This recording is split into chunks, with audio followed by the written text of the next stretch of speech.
तुलसी के पास दिया जलाने से क्या फल मिलता है? जानिए श्री कृष्ण क्या कहते हैं।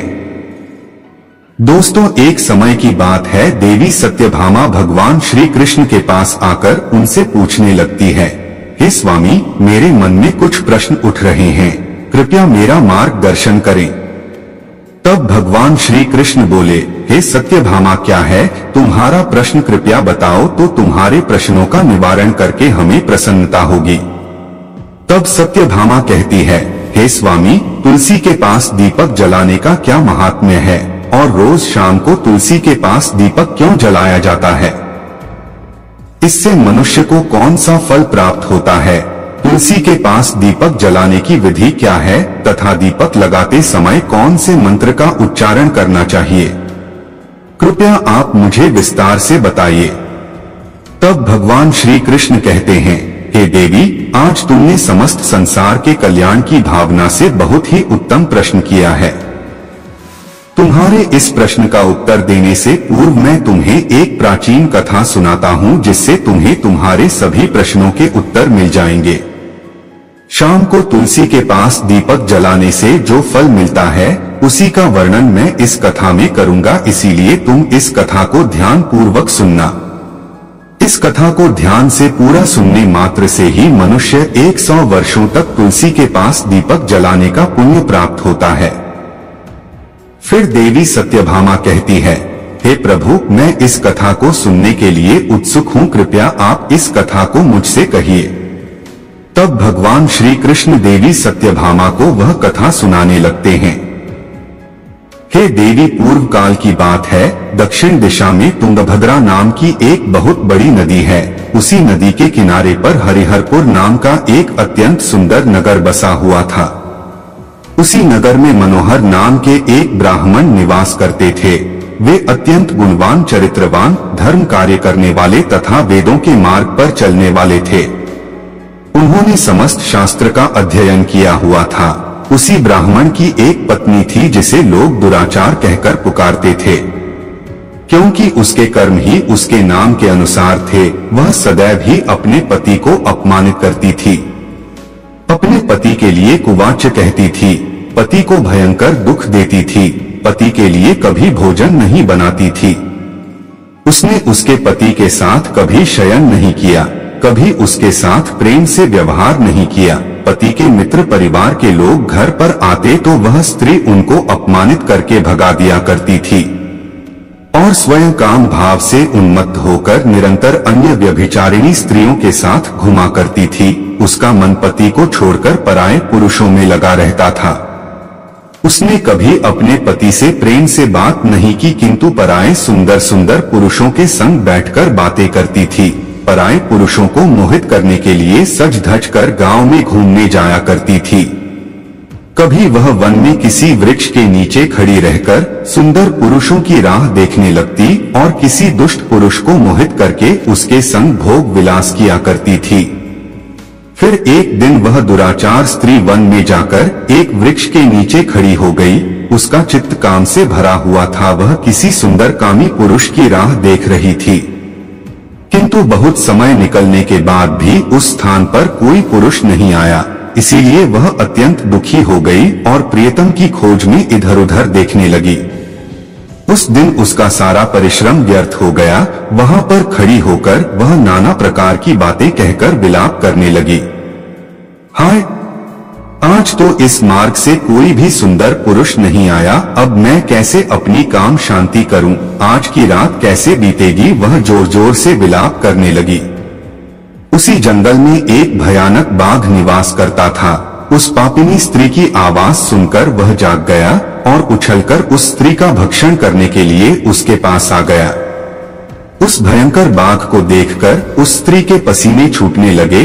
वह भय से थरथर कांपने लगी। वह स्त्री कुछ करती इतने में ही उस बाघ ने अपने पंजे से उसे घायल कर दिया और वह स्त्री जमीन पर गिर पड़ी।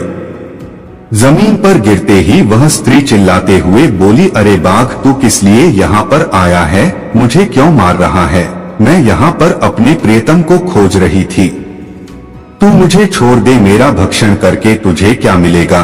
उस स्त्री की यह बात सुनकर वह भयानक बाघ क्षण भर के लिए रुक गया और हंसते हुए बोलने लगा, हे दुष्टा, आज विधाता ने तुझे मेरा ग्रास नियुक्त किया है। तुझ जैसी पापिनी स्त्रियों को भक्षण करना ही मेरा काम है, तभी मुझे इस शरीर से मुक्ति मिलेगी।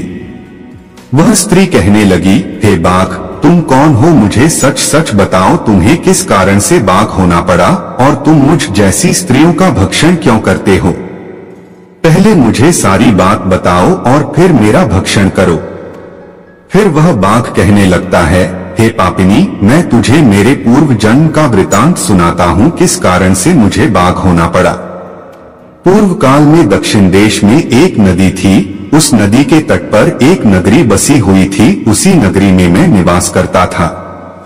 मैं एक ब्राह्मण का पुत्र था और नदी किनारे बैठकर यज्ञ आदि कार्य किया करता था। मैंने उस जन्म में अनेक पापियों के लिए यज्ञ किए, उन पापियों के घर का भोजन किया। मैंने धन के लोभ से अनेक पापियों के लिए कार्य किए। जिन वस्तुओं का दान ब्राह्मण को नहीं लेना चाहिए, उन वस्तुओं का दान भी मैंने ग्रहण किया और दूसरों से धन लेता था, लेकिन कभी वापस नहीं करता था। इस प्रकार से पाप करते हुए मुझे बहुत साल बीत गए और मैं बूढ़ा हो गया।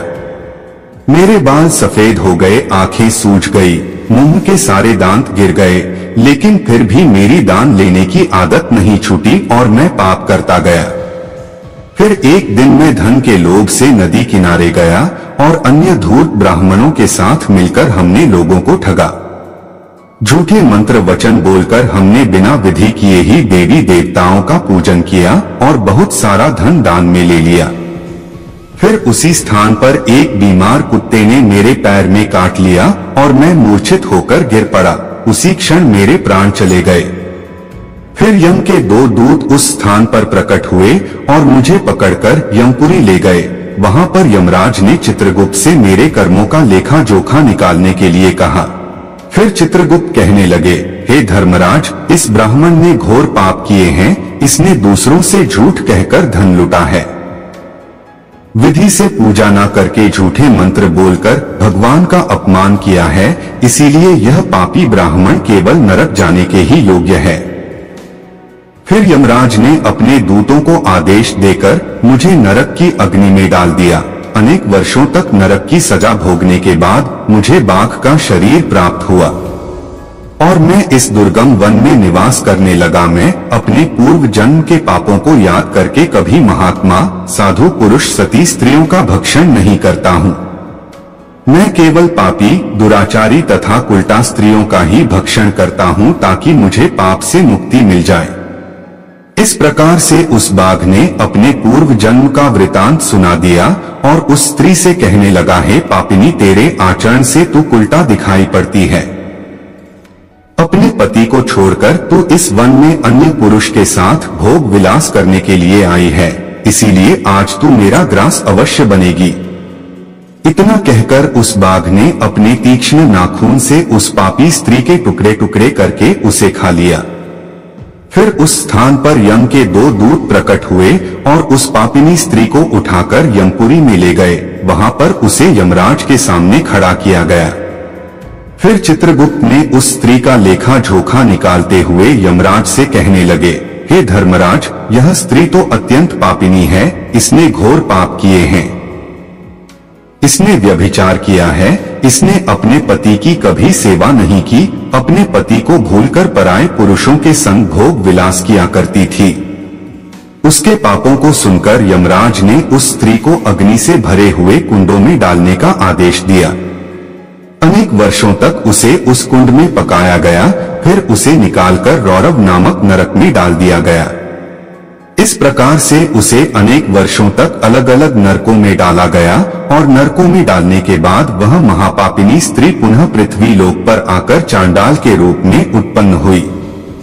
चांडाल के घर में जन्म लेकर वह फिर से अनेक पाप करने लगी, व्यभिचार करने लगी, अनेक पापी पुरुषों के संग विहार करने लगी। फिर कुछ समय बाद पूर्व जन्म के पापों के कारण उसे कोढ़ का रोग हो गया और वह भयानक पीड़ा सहन करने लगी। उसका अंग अंग जलने लगा, उसके नेत्रों में पीड़ा होने लगी। इस दुख को सहन करती हुई वह दिन बिताने लगी। फिर एक दिन वह तीर्थ में स्नान करने के उद्देश्य से अंतपुर में चली गई। वहां पर वह एक आश्रम के बाहर निवास करने लगी। उस आश्रम में एक तुलसी का पौधा था। अन्य स्त्रियों को वहां पर तुलसी के पास दीपक जलाते हुए देखकर उस पापी स्त्री ने भी वही किया। उसने तुलसी के पौधे के पास एक दीपक जला दिया। फिर उसी रात हृदय फटने से उसकी मृत्यु हो गई और यमराज के 2 दूत उसे ले जाने के लिए वहां पर प्रकट हुए। जैसे ही यम के दूत उस पापी स्त्री को पाश में बांध कर ले जाने लगे, भगवान विष्णु के 2 पार्षद उस स्थान पर प्रकट हुए और उन्होंने उन दूतों को रोक लिया और कहने लगे, हे दूतों, इस स्त्री को तुम छोड़ दो। यह स्त्री नरक जाने के योग्य नहीं है। तुम किसके आदेश से ऐसा अधर्म कर रहे हो? फिर यम के दूत कहने लगे, हे पार्षदों, हम यमराज के आदेश से इस पापी स्त्री को उठाकर ले जा रहे हैं, किंतु आप हमें किस कारण से रोक रहे हो? यह स्त्री अत्यंत पापी है, इसे नरक में ले जाने की आज्ञा मिली है। फिर पार्षद कहने लगे, हे दूतों, यह स्त्री तो विष्णु भक्त है, यह नरक जाने के योग्य नहीं है। इसने शाम को तुलसी के पास दीपक जलाया है, इसी कारण से इसके समस्त पाप नष्ट हो गए हैं। इसीलिए अब यह नरक जाने के योग्य नहीं है, यह स्वर्ग जाने की अधिकारी बन चुकी है। पार्षदों की बात सुनकर उन यमदूतों ने उस स्त्री को उसी स्थान पर छोड़ दिया और यमलोक लौट गए। वहां जाकर उन्होंने यमराज को सारा वृतांत सुना दिया। फिर भगवान विष्णु के पार्षद उस स्त्री को दिव्य विमान में बिठाकर स्वर्ग लोक ले गए। भगवान श्री कृष्ण कहते हैं, हे देवी सत्यभामा, इस प्रकार से तुलसी के पास केवल दीपक जलाने मात्र से ही मनुष्य के सभी पाप नष्ट हो जाते हैं। जो स्त्री नित्य शाम को तुलसी के पास दीपक जलाती है, वह सौभाग्यशाली बनती है। उसके पूर्व जन्मों के सभी पाप नष्ट हो जाते हैं, उसे सुख समृद्धि की प्राप्ति होती है। रोज तुलसी के पास दीपक जलाते समय इस मंत्र का उच्चारण करना चाहिए। तुलसी देव्यै च विद्महे विष्णुप्रियाय च धीमहि तन्नो वृंदा प्रचोदयात्। श्री कृष्ण कहते हैं, हजारों अमृत के घड़ों से नहलाने पर भी श्री हरि को उतनी तृप्ति नहीं होती जितनी वे मनुष्यों के द्वारा तुलसी का एक पत्ता चढ़ाने से प्राप्त करते हैं। 10,000 गौदान से मानव जो फल प्राप्त करता है, वही फल तुलसी पत्र के दान से पा लेता है।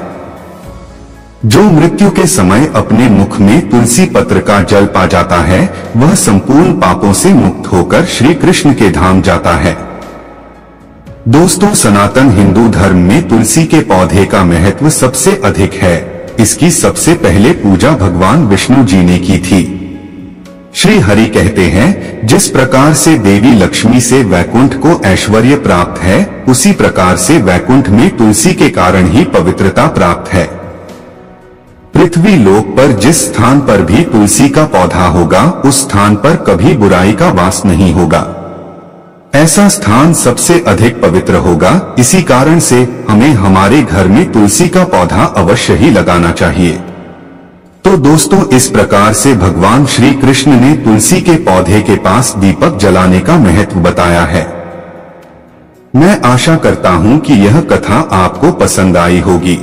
तो चैनल को सब्सक्राइब कर वीडियो को लाइक एवं शेयर जरूर करें। साथ ही कमेंट बॉक्स में जय श्री कृष्ण अवश्य लिखें। धन्यवाद।